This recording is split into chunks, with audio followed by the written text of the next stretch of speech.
Perimeter, perimeter means boundary होता है, और रेक्टिलिनियर फिगर क्या होता है, जो बाउंड्री है। कोई भी डायग्राम जो क्लोज फिगर होते हैं उनको हम रेक्टिलिनियर कहते हैं।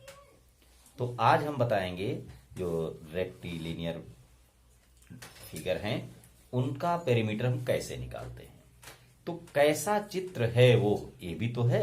अब इसके शेप्स के बारे में थोड़ा सा बताना होगा कि मान लीजिए उसका कोई फिक्स नेम नहीं है, ऐसे ही बना हुआ है, जैसे ये 4 है, ये 5, कुछ ऐसे करके ऐसे बना हुआ है। इसकी कुछ साइड्स हैं 3, 4, 5, 4, 2, ऐसे करके इसकी ये सेंटीमीटर है, सब ये सेंटीमीटर है। अब कह रहा है इसका पेरीमीटर बताइए। तो ये डायग्राम जो बना हुआ है, अगर साइड गिन ले तो नेम हमने दूसरे वीडियो में डाला हुआ है कि साइड के हिसाब से उसके नाम है, लेकिन अगर हम नाम नहीं लिखना चाहते हैं तो पॉलीगन कह सकती हैं, और ये रेक्टिलिनियर फिगर है। तो अब इसमें हम पेरीमीटर निकालना है। तो पेरीमीटर होता क्या है, बाउंड्री होती है। यहां से चलिए और यहां से होते हुए ऐसे घूमते हुए फिर यहीं आ जाइए। आप देखिए कितना रेंज आपने कवर किया है, वो रेक्टिलिनियर फिगर का पेरीमीटर होता है। तो यहां देखिए 5 है, तो ये 5। अब यहां पहुंचे, यहां से यहां तक जाएंगे 4, फिर देखिए 2, और फिर 3, और फिर 4। इसको सबको ऐड करना है आपको। यहां से चले थे 5 और 4 9 होता है, 9 और 2 11 होता है, 11 और 3 14 होता है, और 4 18 हो गया। 18 सेंटीमीटर इसका पेरीमीटर होगा। तो आप समझ गए। आप यहां से चलिए और घूमते हुए यहां तक आ जाइए। देखिए कितना चल गए आप, है ना। जोड़ते हुए चले जाइए सारी साइड, सम ऑफ साइड्स होता है, मतलब सारी साइड का जो सम होता है वही पेरीमीटर होता है। समझ गए। अब आइए दूसरा एक क्वेश्चन अपने आप करिए। देखिए एक ऐसे एक डायग्राम है, इसको देख लीजिए अच्छी तरह, और फिर इसका पेरीमीटर आपको बताना है।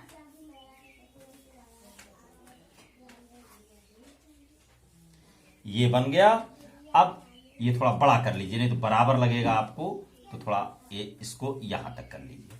अब इसकी साइड्स हम बता देते हैं और पेरीमीटर आप बता दीजिए।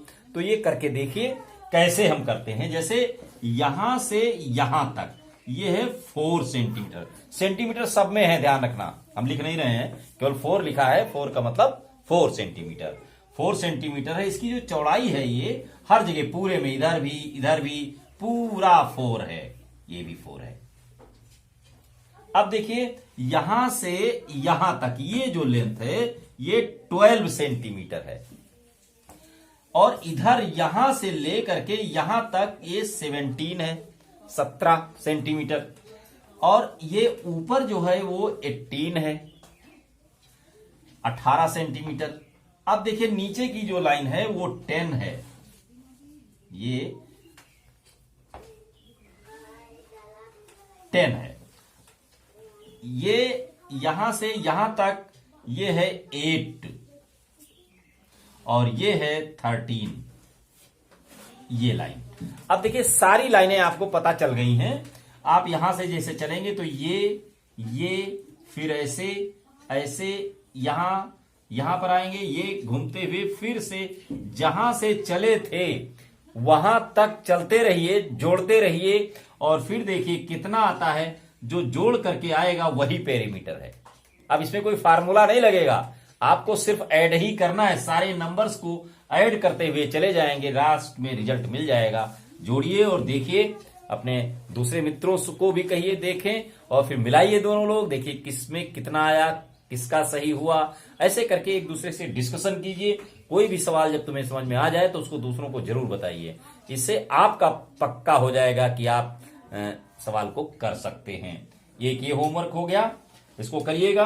अब आइए कुछ हम और विशेष नेम वाले पेरीमीटर के बारे में बताते हैं। जैसे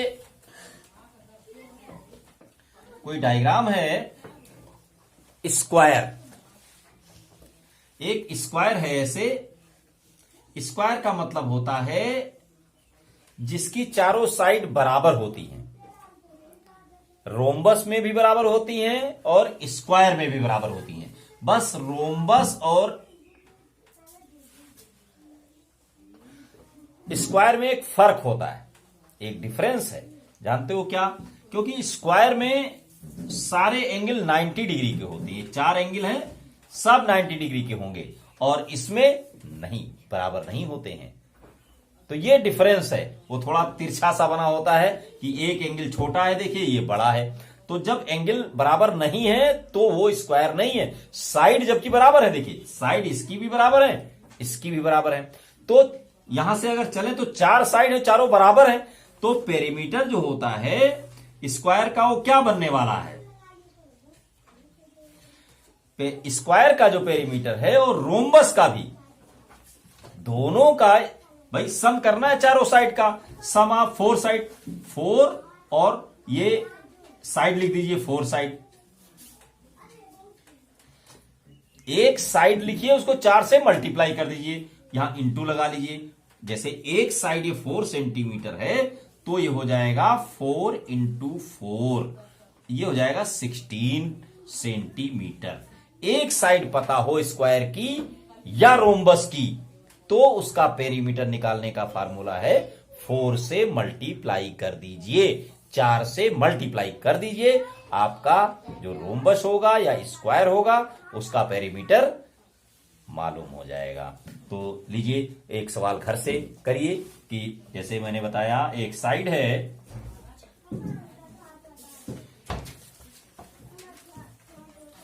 स्क्वायर है एक, और एक रोम्बस है, और इस स्क्वायर की एक साइड जो है वो है 25 सेंटीमीटर, और जो ये रोम्बस है उसका है 33 सेंटीमीटर। आपको दोनों का पेरीमीटर निकालना है। अब फार्मूले का यूज करिए, या इसको 33 लिख करके ऐड कर दीजिए 4 बार, तब भी आ जाएगा, और 4 से मल्टीप्लाई करेंगे तब भी आ जाएगा। ये आप घर पर करिए अपने हिसाब से। अब देखिए रेक्टेंगल का पेरीमीटर कैसे निकलता है। तो रेक्टेंगल होता क्या है, साथ में ये भी तो समझना पड़ेगा। रेक्टेंगल क्या है?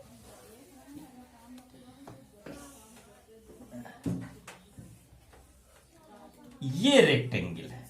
रेक्टेंगल में आमने सामने की जो अपोजिट साइड हैं वो इक्वल होती हैं। ये इसके इक्वल होती है, ये इसके इक्वल होती है। अगर 2 साइड दे दी जाए तो 2 अपने आप पता कर लीजिए। मान लीजिए ये 3 है और ये 5 है, तो ये इसके बराबर है, तो ये भी 3 होगी और ये 5 होगी। अब बाउंड्री निकालना आसान हो गया, यहां से सबको ऐड कर दीजिए। यही पैरेललोग्राम में भी होता है। पैरेललोग्राम कैसे होता है? ऐसे है, इसका तिरछा ऐसे, मतलब एंगल बराबर नहीं होते हैं। रेक्टेंगल में क्या है, सारे एंगल्स जो है 90 डिग्री होते हैं, और पैरेललोग्राम में क्या होता है, ये लाइनें पैरेलल होती हैं तो अपोजिट साइड इक्वल होता है। मतलब ये लाइन इसके बराबर है और ये लाइन इसके बराबर है। देखिए लाइन का सिस्टम दोनों में एक ही जैसा है, लेकिन एंगल का अलग अलग है। तो पैरेललोग्राम हो और चाहे स्क्वायर, ये रेक्टेंगल हो, इन दोनों का पेरीमीटर निकालने के लिए क्या करें? मान लो 2 साइड दिया होगा, तो इसका पेरीमीटर निकालने के लिए एक को हम ये लेंथ कहते हैं और इसको ब्रेथ कहते हैं। 2 साइड जब दी होंगी तो एक लेंथ होती है, एक ब्रेथ होती है। तो 2 और L प्लस B, ये फार्मूला बन जाएगा पेरीमीटर का। पेरीमीटर ऑफ रेक्टेंगल जो होगा वो 2L प्लस B होगा। मतलब जैसे ये 5 है, 3 है, 5 और 3 को जोड़िए और डबल कर दीजिए, 2 5 प्लस 3, तो ये हो गया आपका 5 और 3 8, 2 इंटू 8, ये आ जाएगा 16 सेंटीमीटर। ये बन गया, और ऐड करके देख लीजिए इतना ही आएगा। यहां से लिए 5 और ये 3 है, इधर का भी 3 निकलेगा, तो 3 8 हो गया, फिर 5 13 हो गया, और 3 16 हो गया। तो देखिए चाहे आप ऐड करते हुए जाएं चाहे फार्मूले का यूज करें, तो रेक्टेंगल का फार्मूला होता है, फार्मूला याद भी करना है आपको। रेक्टेंगल का फार्मूला क्या होता है? 2L प्लस B, ये याद रखना है इसका पेरीमीटर निकालने के लिए। लंबाई और चौड़ाई को जोड़िए और डबल कर दीजिए, डबल मीन्स होता है 2 से मल्टीप्लाई कर देना। 2 से मल्टीप्लाई कर दीजिए तो डबल हो जाएगा। ऐड करने के बाद 2 ही साइड अगर गिवन है तो ये रेक्टेंगल की बात है। रेक्टेंगल क्या होता है? इस तरीके का लंबा, साइड में चारों साइड बराबर नहीं होती हैं, अपोजिट साइड बराबर होती है, तब उसे हम कहते हैं अपोजिट साइड बराबर हो, सारे एंगल 90 डिग्री है तो रेक्टेंगल होता है और ये फार्मूला लगता है। और पैरेललोग्राम में भी क्या करते हैं? अपोजिट साइड बराबर है लेकिन एंगल बराबर नहीं है, पेरीमीटर का यही फार्मूला लग जाएगा कि अगर 2 साइड गिवन है तो इन दोनों को ऐड कर लीजिए और डबल कर दीजिए तो पेरीमीटर निकल जाएगा। इस तरीके से आप निकाल सकते हैं। अब लीजिए एक क्वेश्चन करिए जो घर पर करेंगे।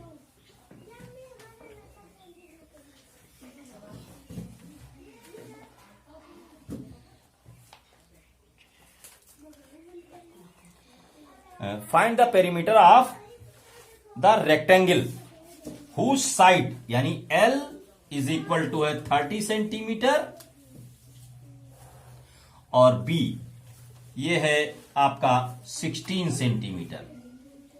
अब इसका पेरीमीटर आपको निकालना है, ये काम करना है, फार्मूले से निकालना है। याद रखना फार्मूला आपको पता होना चाहिए। एक और है, एक और लिख लीजिए जिसमें लेंथ जो है वो ये लेंथ है, लेंथ के सामने मैं लिख देता हूं, लेंथ है इसकी 36 सेंटीमीटर और ब्रेथ है इसकी 28 सेंटीमीटर। 28 सेंटीमीटर। अब इन दो क्वेश्चन का, ये दोनों क्या है? रेक्टेंगल हैं, ध्यान रखना रेक्टेंगल, ये रेक्टेंगल है और इन रेक्टेंगल का पेरीमीटर आपको निकालना है। एक का ये, एक सवाल ये हो जाता है और दूसरा ये हो जाता है। 2 सवाल हैं इसमें, दोनों को निकालिए। अब आइए, स्क्वायर हो गया, रोम्बस हो गया, रेक्टेंगल हो गया। अब ट्रायंगल देखिए, ट्रायंगल क्या होता है? जिसमें 3 साइड्स होती हैं।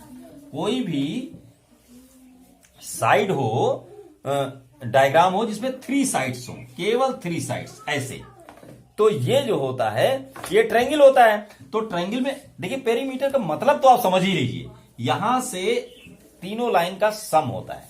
लेकिन ट्रायंगल 3 टाइप का होता है। एक ऐसा होता है जिसमें तीनों साइड बराबर होती हैं, तो इसका पेरीमीटर कैसे निकलेगा? इसका पेरीमीटर निकलेगा 3 इंटू साइड, मतलब एक साइड जितनी है वो लिख दीजिए और 3 से मल्टीप्लाई कर दीजिए। यहां मान लीजिए 5 है तो ये तीनों 5 5 होगी ना, 5 3 जा 15, इस तरीके से 15 हो जाएगा।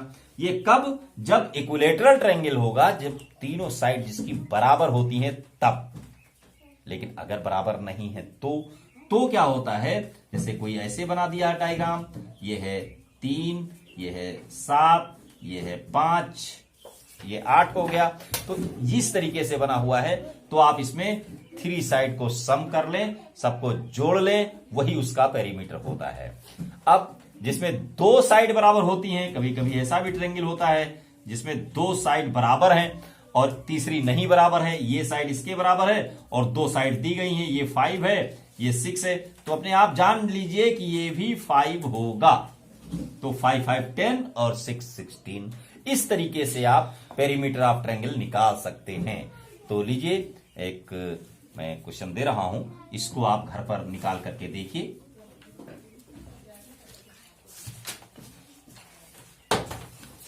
ट्रायंगल है, पेरीमीटर निकालना है ऐसे ट्रायंगल का जिनकी 3 साइड्स, मैं बता रहा हूं, डायग्राम नहीं बनाऊंगा, आप समझ जाइएगा, चित्र आप बनाइएगा।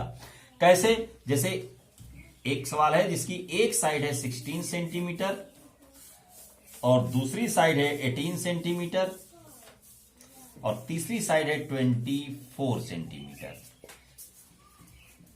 एक और 31 सेंटीमीटर एक साइड और 45 सेंटीमीटर दूसरी साइड और थर्ड साइड है 68 सेंटीमीटर। ये नंबर को ध्यान रखिएगा। तो sum of all side is perimeter, ये आपको ध्यान रखना है। ये क्या हो गया? अब अगर वो इक्विलेटरल ट्रायंगल कोई मिल जाता है तो तीसरे में ये लिखिए, एक ऐसा ट्रायंगल जिसकी ईच साइड ध्यान रखिएगा, ईच साइड इज 14 सेंटीमीटर। चलिए मैं इसमें मीटर कर देता हूं, मीटर है, इसलिए कि आपको इसमें मीटर लिखना पड़ेगा। तो ईच साइड, जैसे ट्रायंगल है तो इस ट्रायंगल के तीनों साइड, ईच माने सभी साइड ये 14 है, 14 ये है, 14 ये है, 14 ये है। जब ईच साइड इक्वल होता है तो उसका फार्मूला होता है 3 इंटू 1 साइड। ये कब? जब इक्विलेटरल ट्रायंगल होता है, जब सारे साइड्स बराबर होते हैं, तब ये फार्मूला लगता है। इस तरीके से आपने आज रेक्टिलिनियर फिगर के पेरीमीटर निकालने के बारे में जाना। आप इसको ध्यान से देखिए, वीडियो 2 बार देख लीजिए, जिससे लाइफ में कभी भी पेरीमीटर से संबंधित, रेक्टिलिनियर से संबंधित या कोई भी पेरीमीटर निकालने की कोई प्रॉब्लम आए तो आपको पहले से पता होनी चाहिए। जब क्लास में या कहीं भी पढ़ाया जा रहा है तो आपको याद रहेगा। ये छोटे बच्चों के लिए है कि जब ये बड़े होंगे, जब इनको जरूरत होगी उसको, तो उन्हें पहले से इन चीजों का ज्ञान होगा और हमेशा वो आगे ही आगे रहेंगे। तो कोशिश करिए अपने मित्रों को भी, खासतौर पे ये जो टीनेजर्स हैं, नहीं टीनेजर से पहले वाले ले लीजिए, क्योंकि ये 12 क्लास साल के जो बच्चे हो गए हैं, इससे नीचे हैं, तो उनके लिए है। क्योंकि ऊपर तो क्लासों में पढ़ाया जाने लगेगा, 3rd 4th 5th में जो बच्चे पढ़ते हैं 9-10 साल तक होंगे, तो उन सबको ये वीडियो देखने के लिए कहिए, उन्हें शेयर कीजिए, उन्हें मोटिवेट कीजिए कि वो जरूर देख लें। बहुत काम आने वाली चीज है। क्लास में क्या होता है, क्लास में तो केवल कापियां पूरी होती हैं, कुछ बच्चे समझ पाते हैं, कुछ नहीं समझ पाते हैं, तुरंत समझना होता है। और ये चीज अगर पहले से देखे हुए होंगे, क्लास में जब भी कोई चर्चा होगी तो उनको लगेगा कि उन्होंने देखा हुआ है, उन्हें कुछ पता है, वो समझ पाएंगे और अपना स्थान बना पाएंगे, बहुत आगे होंगे। धन्यवाद।